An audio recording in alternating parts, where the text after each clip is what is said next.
Fala pessoal, sejam muito bem-vindos a mais um episódio do nosso Socialmente podcast, que surgiu, só recapitulando, de uma ideia da minha época de colégio. Eu tinha um professor que era muito amigo da turma, dos alunos, e a gente perguntava para ele se ele gostava de tomar uma, de beber um whiskyzinho, e ele gostava de dizer que bebia com seus sócios. E aí a gente ficava, como assim com meus sócios? Ele, não, eu bebo socialmente, eu gosto de beber com aquelas pessoas que eu me sinto bem, com aquelas pessoas que têm uma conversa legal, que vai agregar na minha vida, que vai trazer algum momento bom, algum conhecimento. E aí eu gostei dessa ideia. E certo dia eu estava pensando em montar o meu podcast, de tanto que eu escutava, e resolvi fazer esse podcast para a gente poder trazer pessoas boas, parceiros de negócio, amigos de vida, para a gente poder trocar uma ideia, conversar sobre trabalho, sobre vida, sobre ideias e, quem sabe, até agregar para você, né, que deve ser um dos nossos principais objetivos, algum conteúdo, algum conhecimento novo, alguma mensagem que faça aí você ter algumas coisas boas na sua vida. E hoje eu estou aqui com um cara que eu gosto demais, é um grande amigo, sou amigo dele, da família dele. Tenho o prazer também de atender a empresa dele, ele vai poder falar um pouco melhor disso aqui. E foi um dos primeiros nomes que eu pensei quando eu comecei esse projeto, porque ele tem um jeitinho mais quieto assim, não é aquele cara que grita, o cara da motivação, do yes, yes, mas é um poço de conhecimento, é um cara muito disciplinado, que eu tenho grande apreço e vou parar de ficar bajulando ele aqui e deixar ele se apresentar. Estou aqui com o Luan Matias, da Master Future. Cara, seja muito Isso aí. bem-vindo. Prazer, Lucas. Prazer falar contigo e falar com o teu pessoal. Meu nome é Luan Rocha, né? Eu chamo Luan Rocha porque é o último nome, mas Luan Matias Rocha, da Master Future Corretora. Hoje toco a operação da Master com 80 colaboradores em 20 cidades do Brasil, principalmente aqui no Nordeste. E é um prazer estar falando contigo, Lucas, e somando aí com o pessoal. É isso aí. Luan, só para a galera entender bem, fala um pouco aí da Master, Uhum. o que é a Master, o que é que vocês fazem, o que é que vocês vendem. E aí já a gente começa a entrar mais nos detalhes aí da história. É isso aí. Bom, a Master Future, como a gente conhece hoje, é uma corretora de seguros que nasceu em 91. É uma corretora familiar, então ela nasceu com os meus pais em 91. Na época, como qualquer outra boa empresa, nasce no quintal da casa dos meus pais, lá na Rua Plutão, lá no Jockey Club, aqui em Fortaleza. E é uma corretora que veio crescendo bastante no modelo 100% próprio, né? Então a gente não tem nenhum investimento de terceiros, totalmente bootstrap, né? Nenhum tipo de investimento de terceiros, nenhum fundo de investimento, nada. E também sem trabalhar com preposto, né? Ou seja, a gente não empresta nosso SUSEP, nosso trabalho é 100% vender para a nossa carteira de clientes e crescê-la. Então hoje a gente vende uma gama praticamente infinita de produtos, porque o mercado de seguros é muito amplo, mas principalmente seguro de carro, né? Então, seguro automotivo para carro, moto, caminhão. Também o seguro de frota, que é o seguro de carro voltado para uma empresa que tem mais de 3 carros, que a gente consegue um preço melhor. E também os seguros que a gente chama de pessoas, né? Que vai entrar o seguro de vida, plano de saúde, seguro-saúde, outros benefícios como previdência privada. E agora o mais novo, né? Novidade total mesmo, a gente está entrando com a parte de consórcio e investimentos imobiliários. Então, é um dos pontos hoje que, inclusive, estou tocando a parte comercial da corretora, nessa comercialização dos consórcios e investimentos imobiliários, que tem crescido bastante, é uma coisa que a gente tem observado na nossa carteira, essa necessidade, e a gente está atendendo esse público também. Ou seja, eu vou ter que refinar ainda mais o planejamento tributário, que a receita vai crescer. Com certeza. Amém. Vai ter mais dados aí para pagar. Cara, a Master hoje tá com mais de 30 anos, né? São 34 anos de existência, completados em... Não completou ainda, são 33 anos, e a gente completa dia 12 de outubro de 2025, né? Dia de Nossa Senhora, também dia do corretor de seguros, por grande coincidência, né? Aniversário da Marcha, dia de Nossa Senhora Aparecida, e também dia do corretor de seguros, oficial, dado pela SUSEP. Então, é uma grande alegria para a gente assim, misturar essa coisa boa, né? E aí, próximo ano, a gente faz 35 anos de existência. Cara, e é massa poder ver esse caso, né? Porque tem aquela velha estatística do Sebrae que tem muita empresa que não passa de 5 anos, principalmente por questão da gestão financeira. Sim. E você poder ver uma empresa aqui de Fortaleza, cearense, sabe que ela começou ali com os teus pais, hoje tu tá conseguindo tocar ela, né? E até onde eu lembro, teu pai não teve nenhum padrinho, não teve ninguém que chegou ali investindo nele. Foi tudo na raça mesmo, né? Praticamente assim, tudo na raça. Ele começou, na realidade, como corretor da Bradesco, né? Na época, o Bradesco ele tinha uma corretora de seguros própria que vendia os produtos de seguros dentro da agência do banco. E depois ele tirou, né, a sua habilitação para ser um corretor de mercado. Então, logo depois disso, a gente abriu lá a corretora para outras seguradoras, a gente foi começar a fazer essa parte na operação de mercado. Mas nunca tivemos padrinhos, nem outros sócios. Sempre foi ele e minha mãe. Depois eu entrei na sociedade.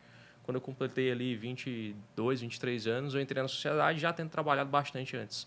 Então, desde os 17 eu trabalho oficialmente, digamos assim, na corretora, né? Desde o começo, onde eu estava ali no final do terceiro ano, faculdade, entrei na corretora, já numa perspectiva, acho que a gente pode falar mais sobre isso depois, de suceder a empresa de uma maneira muito específica, que é aprender sobre o chão de fábrica, assim, operacional mesmo, do mais básico até o mais avançado, da coisa mais complexa.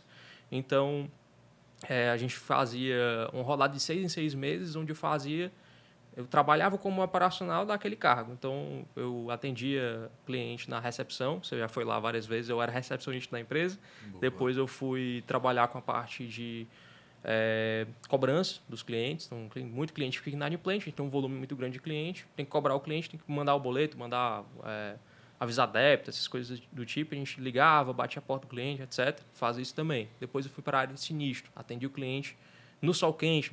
A gente tem esse perfil, né, de o cliente bater o carro e tem um diferencial de ter uma equipe à disposição do cliente 24/7. O cliente precisa, dentro da região metropolitana de Fortaleza ou dentro das cidades que a gente tem escritório, eu tenho uma pessoa minha para se deslocar e atender o cliente no local. E esse é um diferencial muito importante, fez a gente crescer muito. O que é que eu fiz? Também fui trabalhar nessa área do sinistro. Então, por muitas vezes, eu peguei o telefone do plantonista e fiquei comigo por 3, 4, 5 dias, atendendo esses sinistros, atendendo os clientes no local, e aí até o pessoal estranhava, né? O menino de 17, 18 anos ia lá atender no local, achando que a gente ia resolver. Tipo, o menino vai ter 17, 18 anos, vai ter responsabilidade para resolver uma batida, um caso sério e tudo mais. E foi nesse modelo assim que eu consegui crescer muito, me amadurecer muito como profissional, como pessoa, como empresário também, e entender todos os processos, todas as falhas da empresa. Então, foi por aí que a gente foi. E aí, depois eu fui graduando, assim, trabalhei na parte operacional, digitação, emissão, e depois comercial, financeiro, e depois me tornei diretor da empresa, acho que com 22 ou 23 anos, coisa assim. Minha memória é meio ruim para essas coisas. Mas essa é um pouco da minha trajetória dentro da corretora. Meus pais ainda estão no negócio, e eu acho que vão demorar bastante para sair ainda, que os dois são loucos pela empresa, loucos por trabalho. Teu pai não tem cara de quem vai querer parar tão cedo, não. Eles são loucos por trabalho, eu sou também. Então, a gente gosta muito do que faz, né? Outro ponto também que eu não vejo a gente, inclusive, pivotando no negócio, né? Mudando o negócio para outra coisa. Eu vejo que a gente tem que tentar agregar mais demandas, né? Agregar mais negócios dentro da própria corretora, sempre circulando ali o mercado de seguros ou algo parecido. Mas a gente gosta muito disso, né? Minha irmã, ela conseguiu se desviar um pouquinho da profissão, né? Meu pai colocou ela para fazer digitação de proposta quando ela tinha uns 15 anos de idade para pagar os retiros dela na época do Lume e as coisas dela que ela queria fazer. E ela não gostou. Aí foi fazer medicina, ela saiu. Mas aí eu fiquei com essa responsabilidade. Mas eu tomei para mim que eu queria fazer aquele negócio crescer. Eu falei isso quando a gente completou 30 anos, a gente teve uma festa. Eu tive a oportunidade de falar com todos os colaboradores, todos os parceiros importantes que a gente tinha naquele momento. Eu falei uma frase que serve para mim, assim, todo dia quando eu acordo eu lembro disso, que a empresa ela tem que crescer para caber os sonhos dos meus colaboradores, os sonhos dos meus clientes, para a gente protegê-los, e depois ela tem que caber os meus sonhos. Então, eu tinha que fazer com que a empresa crescesse para que ela coubesse, depois do crescimento dela, os meus sonhos. E não simplesmente pegar ali uma parte, já que eu sou sócio, já que eu sou herdeiro, então deixa eu pegar a parte que me cabe ali e já usufruir disso desde o começo. Então, eu fiz primeiro ela crescer para depois tirar uma parte. E aí a gente está crescendo juntos. Esse teu pensamento é legal, tanto do ponto de vista humano mesmo, assim, de gestão de pessoas e do cara ter um olhar diferenciado para quem está ali junto, trabalhando e construindo o negócio com a gente, quanto também do ponto de vista financeiro, né? Porque hoje, acho que é um problema clássico da gente que trabalha com contabilidade, gestão financeira, é ver o empresário misturando os interesses e o dinheiro, o patrimônio dele ali com da empresa o tempo todo. E, claro, a empresa é do empresário e ela existe para dar lucro para ele. Ela existe para botar dinheiro no bolso do sócio. Mas, ao mesmo tempo, se a gente trabalha isso daí de forma extremamente irresponsável e perde aquela visão de que eu tenho uma receita, que vão ter deduções, que vão ter custos, que vão ter despesas, e o que sobra é meu, aí é onde a gente começa a se perder. Isso. E é onde começa a surgir ali os problemas, né? Endividamento, inadimplência e tudo aquilo que vai trazendo problemas financeiros aí para a empresa. E tu falou uma questão muito legal aí da tua história, de que tu já entrou com a mentalidade de suceder o negócio. Eu vou querer entrar nesse tema depois, e também de que tu foi passando em vários setores, mas antes de a gente entrar nesse tema propriamente dito, eu queria pedir aqui para tu explicar só um pouquinho do que é o trabalho do corretor de seguros. Boa. Porque eu sei que tem muita gente que pode estar assistindo aqui que já é corretor também. Eu sei que você tem até a gente também vai entrar nisso mais na frente. Tem um produto, um negócio voltado para corretores de seguro. Isso. Mas, ao mesmo tempo, a gente, cidadão comum, o afegão médio, como a galera brinca aí, né? O que é que eu sei? Eu sei que se eu quiser comprar um seguro, eu tenho que procurar um corretor. Mas, muitas vezes, a gente só olha como um simples intermediador, como um simples vendedor, e que é, sim, uma área estritamente não, mas ela é de natureza comercial, sim, de fato. Exato.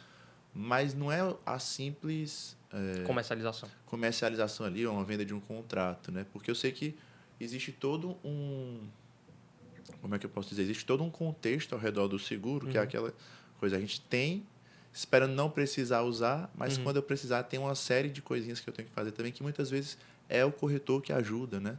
E, além disso, existe o que é a função do corretor, que é aquele básico ali, aquela prerrogativa dele, e existe o que é a função do corretor enquanto Master Futuri, que eu sei que vocês sempre tentam fazer um pouquinho a mais, né?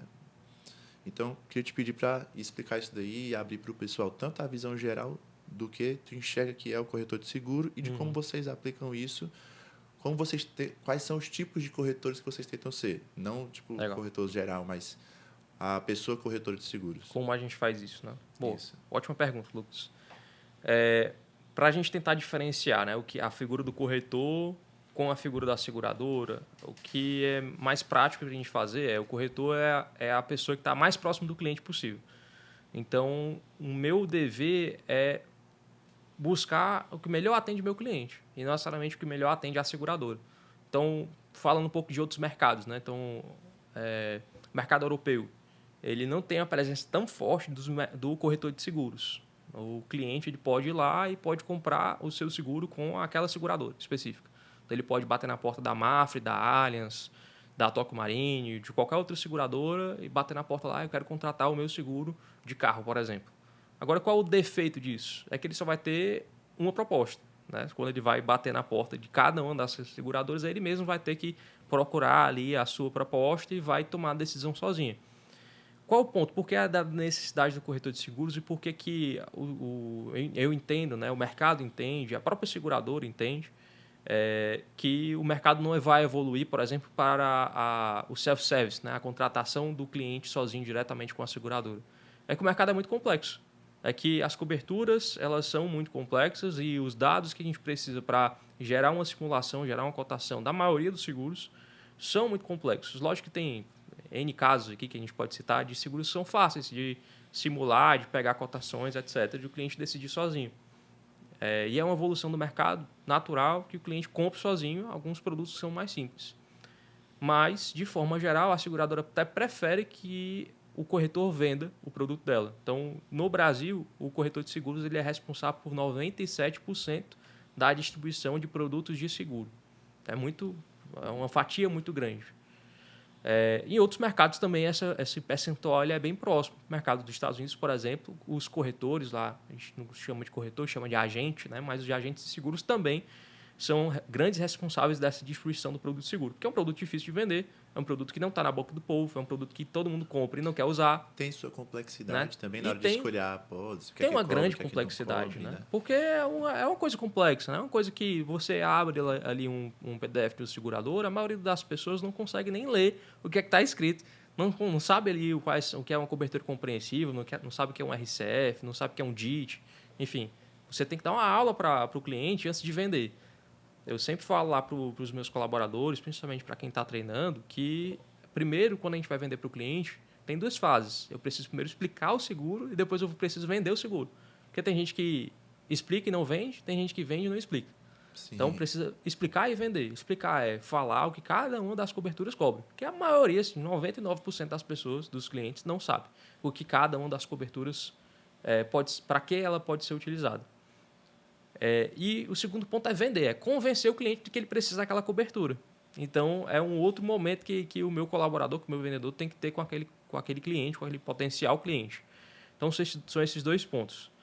E aí, isso no seguro de automóvel é de praxe, né, a gente fazer isso. Mas tu imagina o seguro de um grande risco, de uma grande empresa, ou mesmo de um escritório, de uma padaria, de um restaurante. São mais cláusulas ainda, são mais coberturas ainda, e ainda tem o que a gente chama de condição geral, que é a letra miúda da apólice do cliente, que a apólice normalmente é resumida ali em 3 páginas, e aí você tem um documento que rege aquelas 3 páginas de 360 páginas, que a gente tem que ler, né, que a gente tem que saber estudar e entregar para o cliente o conhecimento mais mastigado. Então, por exemplo, fazer um seguro de uma padaria, eu gasto 1 hora e meia com o cliente estudando aquele risco para oferecer para ele o que é de melhor. E depois buscar, né, entendendo aquele estudo, buscar com as seguradoras qual é o melhor preço. Então, beleza, eu quero essa cobertura, como se fosse realmente uma coisa montada para aquela pessoa, né, para aquela padaria ou para aquele restaurante.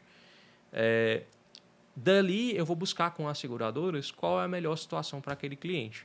Qual é a melhor cobertura, qual é o melhor preço, qual é a melhor assistência, etc. Esse é o principal diferencial que o corretor de seguros tem no Brasil. Ele tem a oportunidade de cotar, às vezes, em 20, 30 seguradores diferentes. A gente já tem tecnologia hoje para fazer essa cotação acontecer em 5 minutos, em 3 minutos, que é o que a gente chama de multicálculo. E o diferencial da Master é não se ater somente toda essa parte de atendimento, né, toda essa parte de curadoria, de consultoria que a gente faz com o cliente, não se ater nisso somente na comercialização, mas também no atendimento ao cliente. Então, no momento que ele precisa de atendimento da seguradora, tem corretor que simplesmente pega o telefone, o 0800 da seguradora, coloca na mão do cliente. Se você precisar, não ligue para mim, ligue para esse 0800. Não ligue para mim fora do horário, né? Não ligue para mim sábado, domingo. O cliente vai lá e liga diretamente para a seguradora. Ele precisou resolver um boleto. Não tem ninguém que resolva isso na corretora. Isso é de praxe no mercado. O que é que a gente faz? Eu tenho setores específicos para atender o cliente em toda a demanda que ele tiver dentro do ambiente de seguro. Então, se ele precisou resolver um boleto dele, eu tenho uma pessoa para resolver isso. Se ele precisou de uma assistência, de um reboque, eu tenho uma pessoa para resolver isso. Se ele precisou utilizar a cláusula de sinistro dele, então ele precisou utilizar o seguro, eu tenho uma pessoa para resolver isso, para acompanhar e para enviar, trocar documentos com a seguradora. Porque o ponto é, a seguradora está tão acostumada a trabalhar com o corretor que quando ela vai tratar com o cliente, ela tem dificuldade. Porque a gente fala no segurez, né? Igual o juridiquês. Tem o segurez também. Juridiquês e pois segurez, né? Então, a gente troca ali o segurez e essa comunicação ela vai mais fluida, né, com a seguradora. Enquanto se o cliente tratar direto, né, pode acontecer, por exemplo, ele ter uma negativa de um seguro. Aconteceu, inclusive, recente isso. Uma pessoa mais jovem, né, um cliente mais jovem, ele não sabia que tinha essa possibilidade, até um erro nosso de comunicação, ele não sabia que ele tinha a possibilidade de ligar para alguém para resolver isso para ele. Aí ele fez só. Fez errado. Contou uma falsa verdade para a seguradora, digamos assim, não foi uma mentira, mas ele meio que se enrolou ali e misturou as pedras, né? E a seguradora negou e não tem o que fazer. Porque ele deu a prova, né? Para a seguradora negar, então não tem muito o que fazer. É o risco que ele corre, né? Em fazer essas coisas sozinho. Então, essa é a prática que o mercado faz, né? De intermediar, de fazer essas simulações, de fazer essa consultoria, e a gente vai além atendendo o cliente no sinistro, né? Na assistência, e em todas as demandas que ele tiver de seguro, a gente vai ter uma pessoa para atendê-lo. Então, a gente é o que eu chamo de one-stop shop. É um conceito de o cliente vai entrar na corretora e ele não vai precisar sair para comprar nenhum produto no mercado de seguros. Tudo a gente vai ter lá para ele, à disposição dele. Nosso portfólio é o mais amplo que a gente pode atender. Desde o seguro de carro até o seguro de transporte, previdência, o próprio consórcio. Ele vai sempre ter alguma coisa para ele tomar decisão junto com a gente e não sair de lá para ter que comprar um outro produto em outra corretora. Até porque vocês comercializam também, além do seguro, tem outros produtos, né? Acho que vocês trabalham também com plano de saúde. Isso. Como você falou, vocês estão entrando agora com a questão de consórcios, né? Então acaba que, como tu acabou de dizer, de fato você se torna um hub de soluções ali nesse âmbito para o cliente, né? Exatamente. E, Luan, hoje em dia, tem seguro para tudo? Olha, Porque a gente fala de seguro, a gente lembra logo do seguro do carro. Uhum. Porque eu não posso passar ali na CE 040, que sempre tem um riscozinho no chão, tem uma batidazinha. Aí a gente que vem lá do Eusébio para Fortaleza, sempre tem um trânsitozinho, porque algum abençoado bateu, a gente já pensa em seguro. Tomara que tenha seguro, né? Ou então aquele cara que tem uma transportadora, dá PT no caminhão, ele vai... Tomara que tenha seguro. Mas eu sei que tem muitos outros seguros, como seguro de vida. Na minha profissão, eu lembro muito do seguro de responsabilidade civil, né? Hoje em dia existe seguro para quê? Assim, o que é que os tipos de seguros estão cobrindo hoje em dia? Boa pergunta. Então, vamos tentar dividir isso para tentar facilitar o entendimento, né? No mercado de seguros, a gente tem algumas especificações. Tem os seguros de benefícios, ou de pessoas, que vão cobrir riscos que podem acontecer diretamente com a pessoa física, né? Então, como você falou, o seguro de vida, a previdência privada e os produtos de saúde. Então, o seguro de vida ele vai cobrir o risco de perca financeira daquela pessoa, seja por uma falta, né, uma morte, uma doença grave ou invalidez, seja ela permanente ou temporária. Então, a pessoa quebrou o braço, ficou 30 dias sem trabalhar, tem seguro para isso, né, para ele repor a renda que ela perdeu, como se fosse um seguro de salário, né, entre muitas aspas. A gente tem um seguro que, se a pessoa se acidentar e ficar realmente inválida, perder um braço, perder um dedo, a seguradora vai indenizar a pessoa em relação a isso. Aquele famoso seguro das pernas do Cristiano Ronaldo, algo do tipo, não sei se Sim. tu já viu isso. Normalmente, isso pode ser feito pela pessoa ou pode ser feito pela empresa que contrata a pessoa. Porque, por exemplo, um grande atleta de futebol, se ele quebra a perna e fica, sei lá, 180 dias sem poder jogar, é um risco não só da pessoa, como também da empresa. Então, a empresa pode contratar seguro para esses casos. É um seguro bem mais complexo, logicamente, bem mais difícil, mas é possível. Então, existe o seguro de pessoas, que cobre o risco pessoal de saúde ou financeiro daquela pessoa. Existe um seguro de danos, ou de bens, e aí vão cobrir bens móveis e imóveis, então casas, empresas, automóveis, etc., equipamentos portáteis, equipamentos agrícolas, então tudo que é móvel e imóvel, a gente está dentro aqui do seguro de bens. Vai cobrir normalmente colisão, incêndio, roubo, furto qualificado, danos elétricos, né? São algumas coberturas que esse tipo de seguro tem.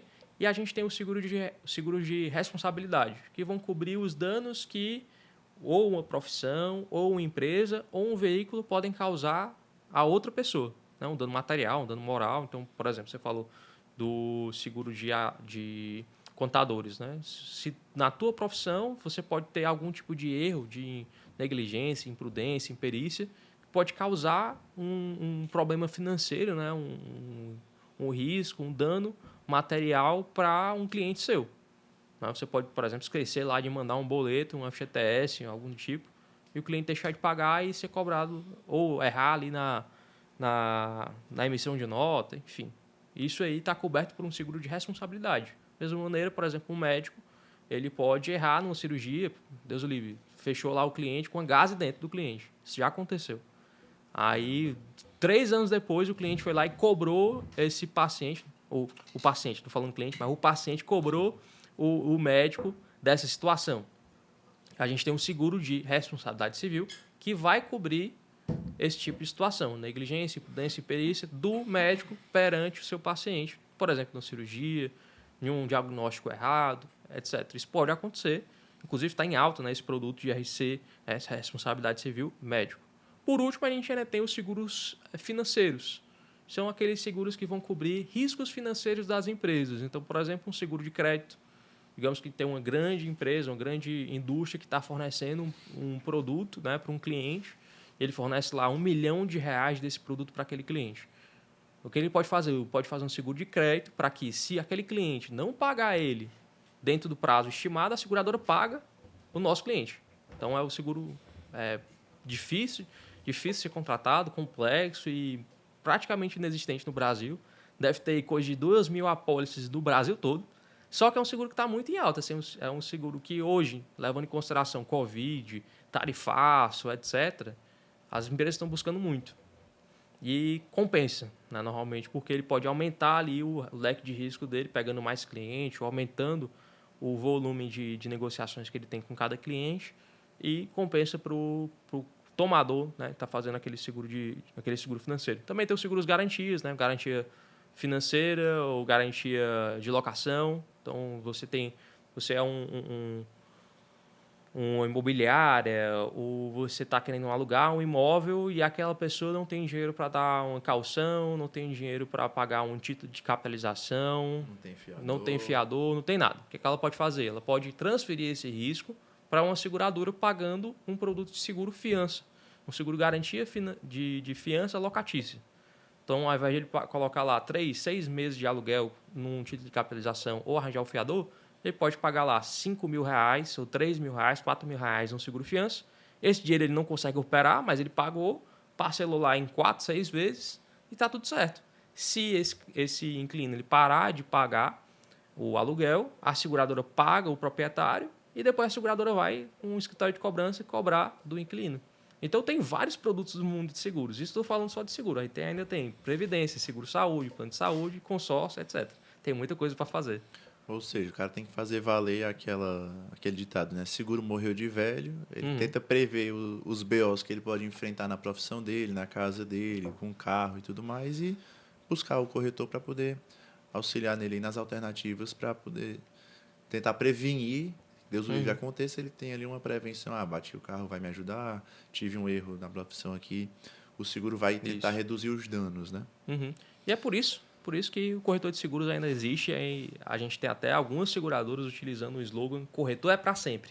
A seguradora, que deveria pensar em vender direto, porque tecnicamente para ela seria mais barato, né? Algumas seguradoras estão utilizando os slogans corretor é para sempre, dizendo que pode ficar tranquilo, vende aí que é nós, né? Tamo junto, você vai ficar para sempre comigo, porque faz sentido ter o corretor de seguros como principal parceiro da seguradora. Por quê? A gente faz uma pré-seleção de risco também, né? Na prática. Eu vou atender o cliente, vou pré-qualificar o cliente quando eu vou jogar para a seguradora. Normalmente, esse cliente ele já quer comprar o seguro.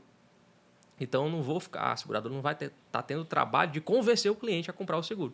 Ele já está querendo, quando eu estou mandando a proposta para ele, já está querendo. Aí falta o quê? A seguradora aceitar a proposta. Então, o seguro também é um casamento. Os dois têm que querer. O cliente e a seguradora. Por exemplo, tu pode querer fazer o seguro de um carro, um Ford Ka 2002, todo batido. A seguradora vai querer? Não. Então, as duas lados da moeda tem que casar, né? As duas pessoas têm que querer desse lado. O corretor é o elo, né? Que vai alinhar ali as duas situações para fazer com que o negócio dê certo. É como o caso de seguro incêndio para barraca de praia, né? Tem aquela rumo de telhado de palha. Exatamente. Aí o pessoal não quer complexidade cobrir. maior. Show de bola, cara. E Luan, entrando aqui, voltando, né? Um pouco mais na questão da história da Master, da tua história, do ponto ali que tu entra. Tem dois pontos aqui que eu queria perguntar. Entender primeiro, qual é hoje a divisão de setores que existe da Master? Tem setor financeiro, RH. Como é que tu organiza o teu organograma lá? Boa. E como é que foi a tua trajetória? Porque tu falou um pouco ali por cima, né? Comecei na recepção, aí depois eu fui para o setor tal, setor Y, Z e tal.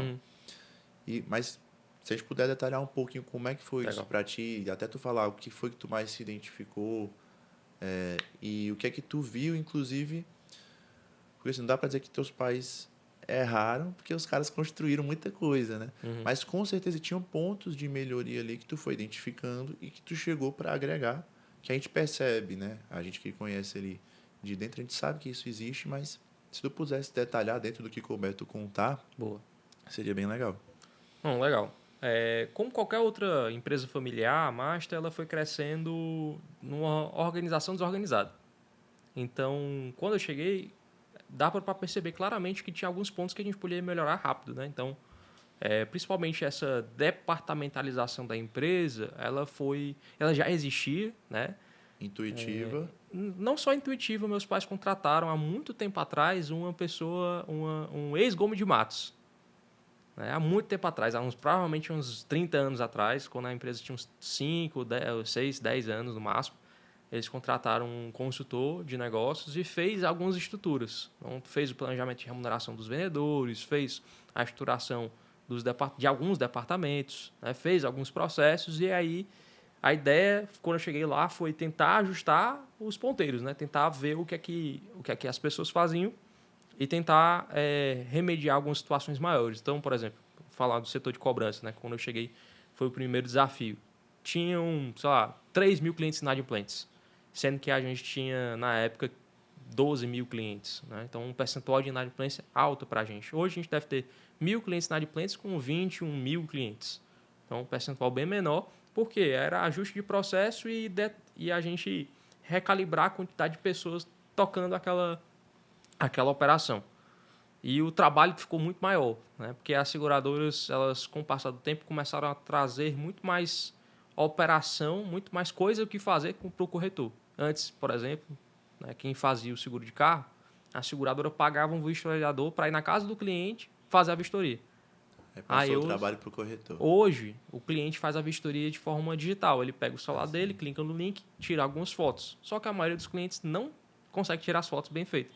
Então, vai lá uma pessoa minha fazer as fotos. Mesma coisa dos boletos. Antigamente, a seguradora pegava o carnezinho e mandava para a casa do cliente. Hoje em dia é tudo digital. Aí tem cliente que não vê o e-mail, perde o e-mail, etc. A gente faz isso.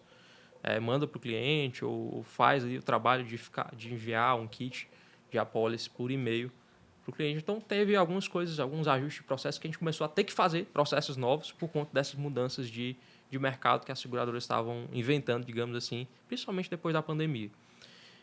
Em relação aos setores, né, o que é que a gente tem lá? Eu tenho a diretoria, então são 3 pessoas, eu e meus pais. A gente toca essas operações de uma maneira, de novo, né, uma organização desorganizada. Minha mãe ela é muito mais voltada para a parte de pessoas, então ela é 100% focada nessa parte de recursos humanos, gestão de pessoas, de contratação, admissão, demissão, promoção, remuneração das pessoas. Ela é muito mais focada nisso. Meu pai ele tem uma parte da rotina dele que é muito voltada para o atendimento da carteira de clientes que ele já vem trazendo há muito tempo. Então, tem clientes muito importantes, inclusive grandes empresários daqui de Fortaleza, que ele atende.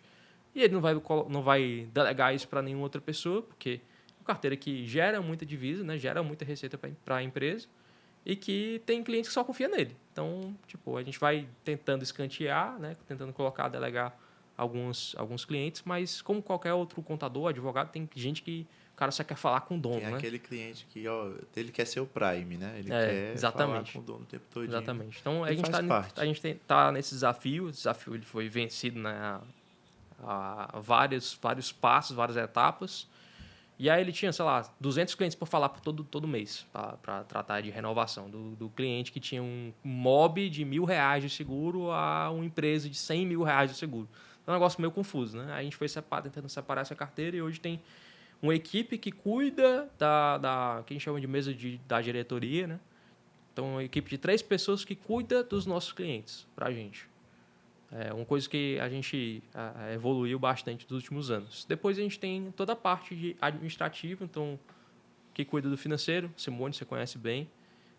E a Juliana, que cuida dessa parte administrativa e financeira da empresa.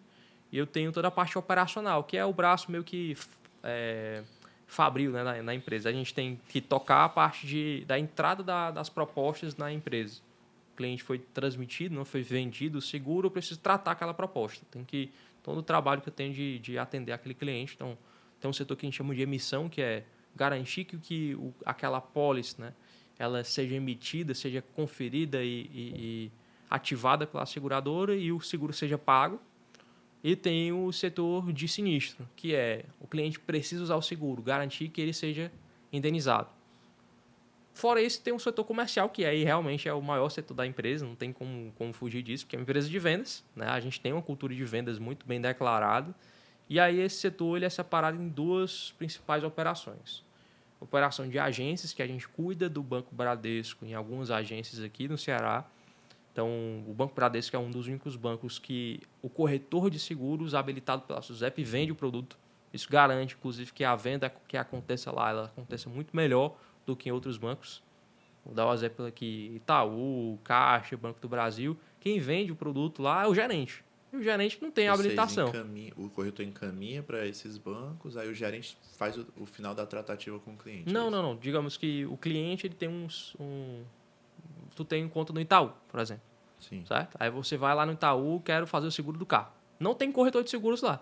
Ah, eles nem abrem essa possibilidade. Não tem corretor de seguros lá. Ele tem uma empresa, Itaú, corretora de seguros, mas ela só serve para assinar a pólice, para chancelar ali que existe um corretor de seguros na jogada. Porém, quem está te vendendo o seguro é um gerente. Então, Entendi. ele não tem o total domínio daquele produto. Eu estou falando do mercado de forma geral, funciona assim. Os bancões e os banquinhos também funcionam assim. O Bradesco é diferente. Quem está lá vendendo seguro é o corretor de seguros. Terceirizado, né, contratado, ele ganha uma comissão para isso, mas ele não é contratado do banco. Então, ele tem menos conflito de interesse. E ele consegue assessorar o cliente de uma maneira diferente. Aí, a gente tem 15 agências que a gente toma de conta e a gente vende os produtos do Bradesco lá dentro das agências. Isso é uma operação que está há muito tempo com a gente. Então, tá indo bem. Nessa operação, a gente está entre os grandes corretores de seguros do país, do Bradesco. Então, por 5 anos consecutivos, a gente foi o que a gente chama de troféu locomotiva, né? Que é dado para o melhor corretor de seguros que mais produziu em todos os produtos do Bradesco durante 5 anos consecutivos. A gente está para tirar mais um ano esse ano, se Deus quiser. Brasil. No Brasil. Ou seja, vocês são quem mais vende os seguros do Bradesco no Brasil. Isso. Não, lógico que não em volume, né? Porque é uma campanha de vendas e ele olha, sei lá, 10 indicadores. Aí quem vender mais dentro dos indicadores que ele avaliar. Mas a gente ganhou essa campanha 5 anos seguidos, né? Isso garante para a gente um bom posicionamento a nível Brasil, né? Batendo lá o pessoal do Sudeste e Sul, que, se pegar os números do mercado, vocês vão ver. O que o Ceará faz São Paulo faz 20. Então a diferença é muito grande e a gente consegue fazer, por exemplo, disputar com a galera. Consegue disputar tendo uma agência em Tamboril, em Nova Russas, entendeu? Vendendo seguro lá. Que massa, cara, que massa. E aí a gente tem uma operação de mercado que vai operar realmente com internet, com parceiros, com concessionárias, com lojas de veículos e com pontos próprios. Então, eu tenho endereços da Master, né, pontos físicos nossos, escritórios nossos espalhados no Ceará todo. Então, eu tenho 20 cidades que eu tenho um ponto físico da Master disponível para atender o cliente, para ele comprar como se fosse uma agência de seguros, digamos assim, que ele possa comprar o produto de seguro dele lá.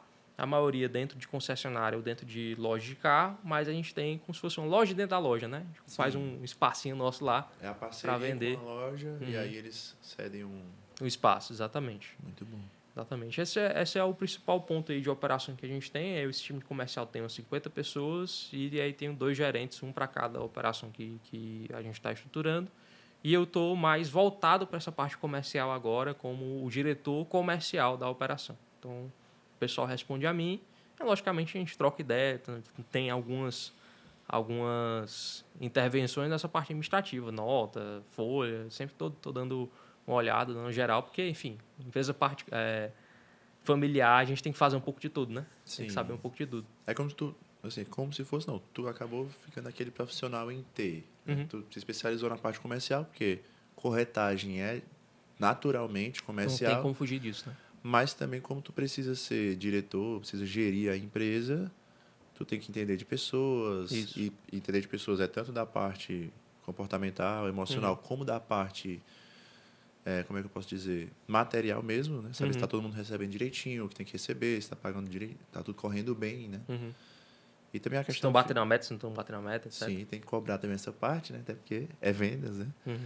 E, enfim, como tu falou, fazendo a gestão de tudo. Mas tu realmente se identifica mais com a área comercial Ou tu gosta mais dessa parte da visão do todo, de poder ser ali o decisor? Como é que... Não, se eu pudesse ficar sentado no meu canto e fizesse só a parte de gestão, números, Ir financeiro, se eu pudesse ser um direcionando. controller, alguma coisa assim, um CFO, eu seria o melhor CFO que eu poderia ser, com certeza. Porque eu sou mais reservado mesmo, né? Sou mais controlador, digamos assim. Porém, não é isso que o desafio do dia a dia me chama, né? O desafio do dia a dia me chama crescer a empresa na parte comercial, então eu visto o chapéu de vendedor e vou para cima.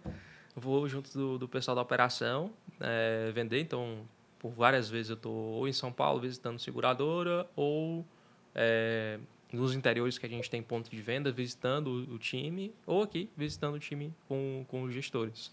E eu vejo aí dois ganhos, né? Assim, porque tu reconhecer esse perfil e também reconhecer a necessidade da empresa para tu saber o que é que tu tem que priorizar, eu vejo o seguinte, o Luan ganha no sentido de se vencer, Uhum.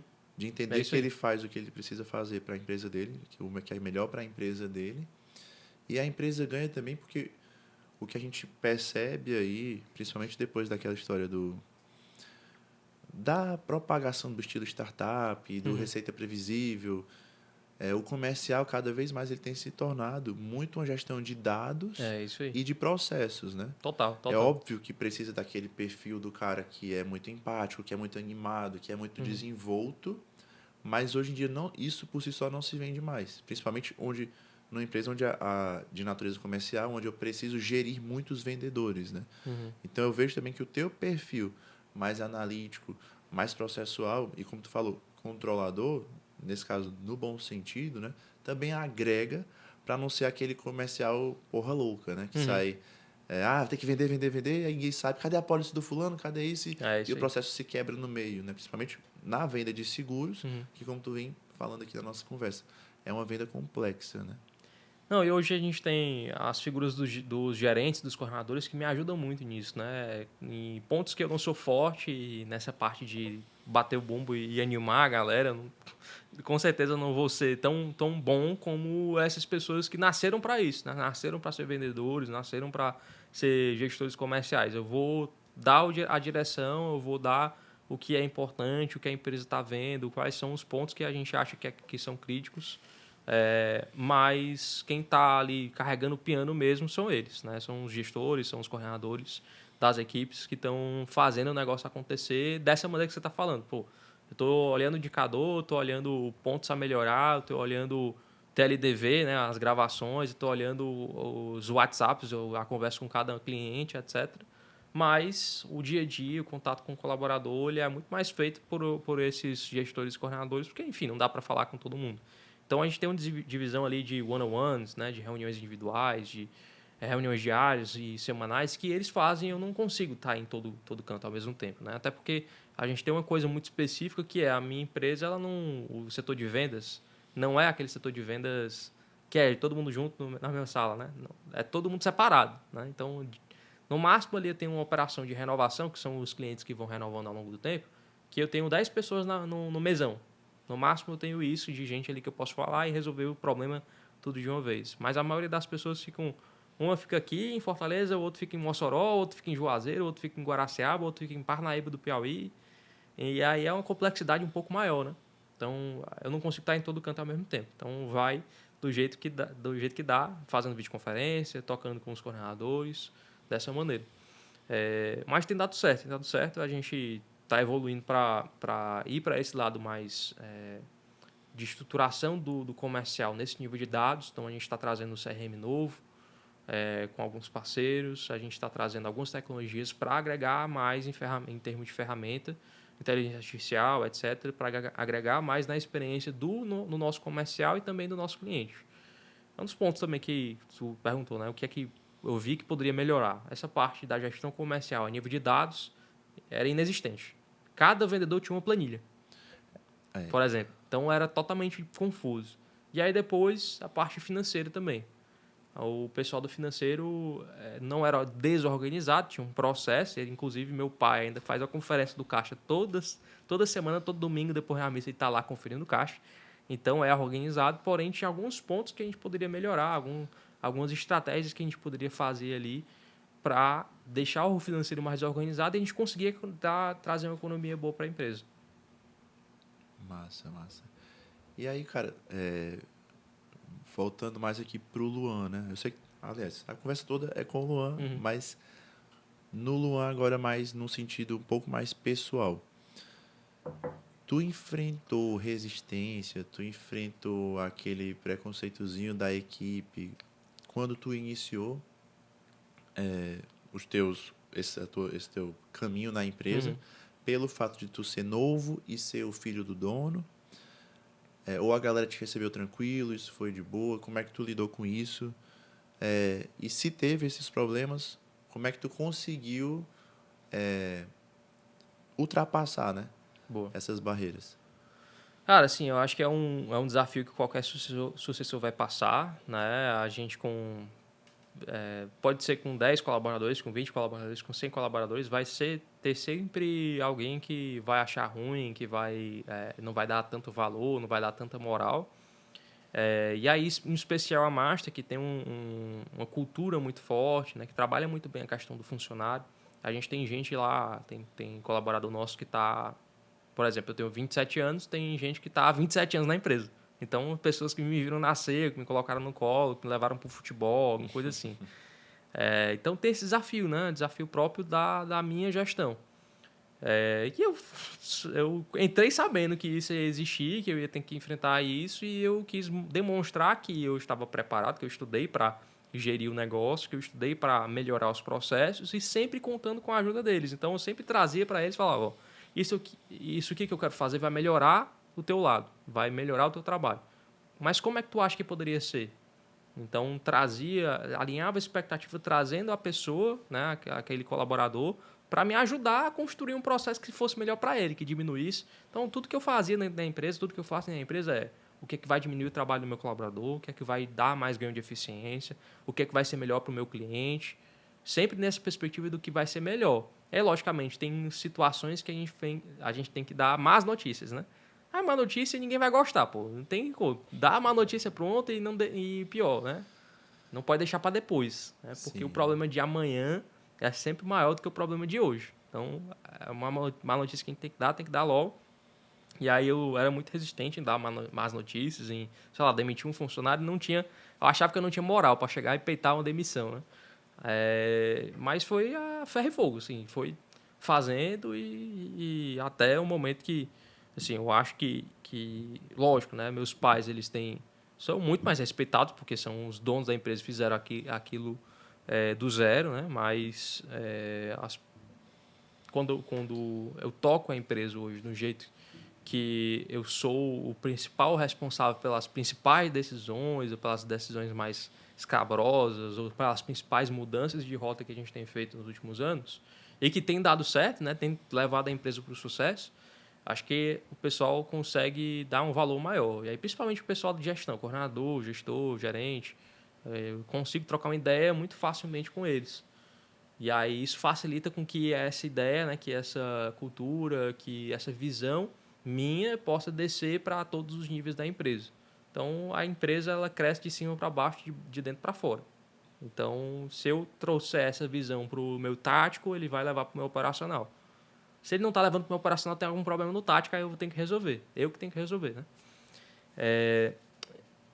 É isso.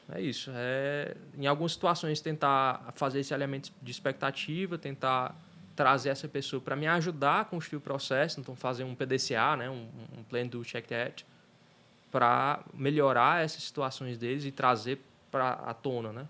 Como é que isso pode ser melhor no dia a dia dele, como é que você pode ser mais eficiente, ele pode atender mais o cliente, ele pode atender mais cliente, etc. E tem dado certo. Tanto é, por exemplo, que a gente construiu uma cultura, construiu uma estrutura na empresa, um ambiente na empresa que nos tornou hoje a segunda melhor corretora para se trabalhar no Brasil, em 2025. Então, isso é elencado pelo GPTW, né? O GPTW tem uma pesquisa e sobre essa pesquisa ele faz um ranking anual. GPTW é aquele Great Place to Work. Great Place to Work, exatamente. As melhores empresas para se trabalhar. Um órgão que se faz uma pesquisa de clima com todos os colaboradores e aí se faz uma nota de 0 a 100, em média, né? A gente está com a nota 94, se não me engano. E aí essa nota 94 nos deu para participar do ranking de top 10 melhores corretores de seguros para se trabalhar no Brasil. A gente ficou em top 2 melhores corretores para se trabalhar no Brasil. Entre as pequenas e médias corretoras, para ser mais exato. Então a gente está no caminho certo. Vocês estão querendo brigar mesmo com o mercado nacional, né? A gente está... E aí, assim, apesar de a gente estar bem posicionado no mercado nacional, eu entendo que a concorrência é baixa. E aí a minha meta principal é estar, mesmo estando entre o top 2 corretoras do Brasil, eu quero estar entre os top 10 pequenas e médias do Ceará. Que aí a concorrência é maior, é mais difícil, porque tem gente de todos os setores. Eu quero ser a top 10 do Ceará esse ano ainda. Entendi. Massa, cara. E tu começou de uns anos pra cá, não lembro se tem 2 ou 3 anos já. 2 anos. Um novo linha de atuação. É muito correlacionada, né? Mas foi um movimento novo que tu fez, que foi a tua entrada no digital, ali na parte de treinamento, de capacitação. Como é que tá funcionando isso hoje? O que foi que te levou a tomar essa decisão e quais são os próximos planos aí para essa parte? Pô, legal. Começando de trás para frente, né? Os próximos planos, né? A gente montar efetivamente a empresa. A gente está chamando ela de Growth Core, educação corporativa. Então, growth de crescimento, né? De growth mesmo, né? Não tem uma tradução certa para essa palavra, Sim. digamos assim, no mercado. E core de corretagem, né? De corretor de seguros especificamente. Para que serve a Growth Core? É uma empresa voltada para a educação corporativa para corretores de seguros. Em 2 fatores, vendas e gestão. Então, a gente ensina o corretor a vender mais, então, prospectar melhor, atrair melhor, gerar mais demanda e também vender melhor, né? Apresentar melhor o produto, ter mais diferenciais competitivos, quais seguradoras se conectar, qual sistema utilizar. E depois a parte de gestão. Tudo que eu estou falando aqui aplicado num curso, numa mentoria, etc. Né? Transformado em processo, ferramenta, acompanhamento. Isso aí. Então, a parte de gestão para o corretor de seguros utilizar. Aí a gente tem alguns produtos, não é um curso apenas, é uma empresa que tem algumas soluções de curso online, mentoria e imersões presenciais e online. Então, a gente está aí levando em consideração um faturamento nesse ano de R$130 mil com 2 pessoas, né, que trabalham na empresa. Então, tá indo bem, né? Não é uma coisa que assim, eu dedico, sei lá, coisa de 4 horas por semana, no máximo 5 horas por semana, igual aquele livro, né? Trabalho 4 horas por semana. Igual aquele livro, mas eu dedico pouco tempo, né? Pouco tempo e esforço. E, logicamente, nos períodos que a gente está fazendo lançamento de produto e tudo mais, é um negócio mais chato, mas a gente conseguiu criar um público bom, mesmo com, sei lá, menos de 3 mil seguidores no Instagram. É uma coisa que eu descobri no mercado, que não precisa ter muito seguidor. Basta fazer o processo bem feito que você tem algum resultado. Porque o que eu percebo muito é que tu consegue imprimir uma disciplina, meio que quase que um ser metódico, né? No bom sentido, e uma constância, né? Então, eu acho que isso aí foi que te ajudou bastante também, né?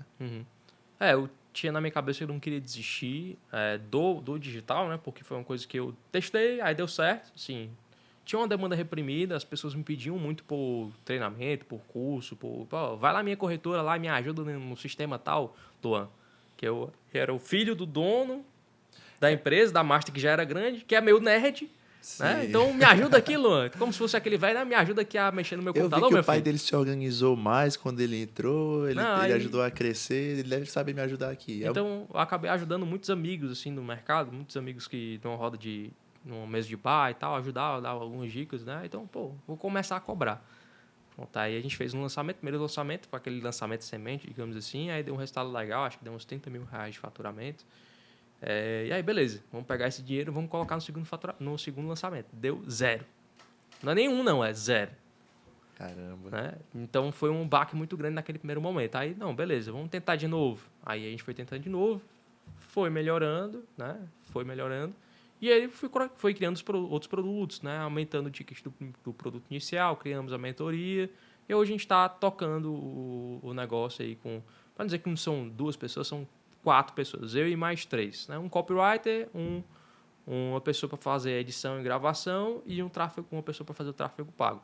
Uma estrutura bem enxuta, né, que traz para a gente um resultado legal ao longo do ano e que eu tinha na minha cabeça de trás para frente de verdade, né? Explicando por que eu decidi fazer isso. Eu tinha na minha mente que eu queria ser professor de faculdade. Tu chegou a Eu fazer cheguei a fazer mestrado mestrado, também? exatamente. Cheguei a fazer mestrado, só que aí eu não terminei o mestrado, tranquei o mestrado, porque estava no meio da pandemia, eu precisava me dedicar à empresa, porque a empresa, pô, né, tá Tem difícil, que né? fazer funcionar. Tava difícil, então tava no meio da pandemia e eu tranquei o mestrado, decidi me tocar a empresa para fazer a empresa melhorar, para fazer o negócio dar certo.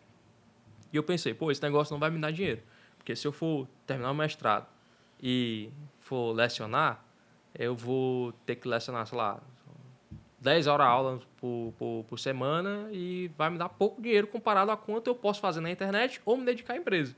Então, pô, deixa eu testar primeiro esse negócio da internet, se não der certo eu vou pra... Tá dando certo até agora, então eu vou deixar lá, né? Eu vou seguir. E é bom que Vai uma evoluir. coisa vai validando a outra, né? Porque Uhum. tu tem o trabalho da Master que te dá aquela autoridade para tu poder ensinar o que tu conseguiu aplicar, que deu certo, e até o que não deu certo para a pessoa se prevenir, Uhum. né? Isso. E também quando tu ensina isso para alguém que dá resultado para aquele corretor, para aquela empresa corretora de seguros ali, tu valida que o que tu fez na Master, mais uma vez, é um caminho certo, né? Então fica É isso aí. essa retroalimentação aí bem legal. E Lucas, o que é ser o contador da Master? Olha aí, os meninos estão brincando aqui que esse podcast é trans. Eu sou o entrevistador que se transforma em Você que entrevistado tá aí. falando, sou eu não. Não posso levar isso muito pra frente, né?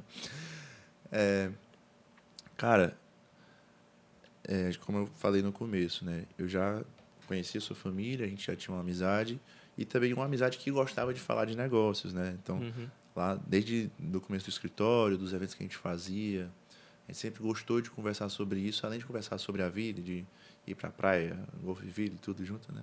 E é bom. E é bom. A partir do momento que eu consegui, que vocês me chamaram e a gente assumiu ali, e eu consegui fazer parte disso, parece demagogia, né? Mas foi uma honra, cara, porque você vê que é um negócio familiar. Então, para mim, tem uma responsabilidade dupla. É uma empresa de uma família, então isso por si só já é uma grande responsabilidade, porque tem o sustento daquela família e das famílias que confiam Uhum. naquela família. E é uma família que é minha amiga. E principalmente porque chegou ao ponto de que tu e teus pais são meus clientes, tua irmã é minha cliente, Uhum. teu cunhado é meu cliente, e Todo sai mundo. trazendo amigo e tudo mais. Eu mesmo, não, eu tenho que fazer. Se eu já quero fazer certo, agora eu tenho que fazer 3, 5, 10 vezes mais Uhum. corretamente, né? Então é uma responsabilidade e uma honra imensa, né, cara? Sem demagogia, sem babação aqui.